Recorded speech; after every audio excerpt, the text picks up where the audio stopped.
तुमने अब जंग छेड़ी है ना, शुरू तुमने की है, खत्म हम करेंगे।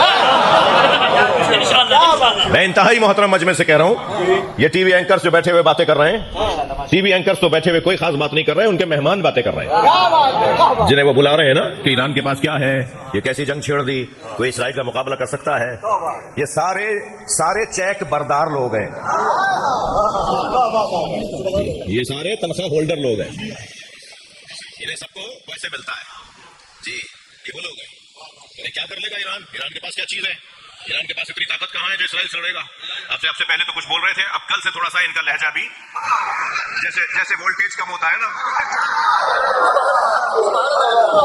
जैसे वोल्टेज कम होता है तो पंखा भी आहिस्ता होना शुरू हो जाता है ना, वो बल्ब भी थोड़ा थोड़ा सा डूबने लगता है। अब इनके लहजों के अंदर वोल्टेज कम होने लगा है। ये तीसरा दिन शुरू हो रहा है ना, वो सोच भी नहीं सकते थे कि उनके इमारत कोई गिराएगा।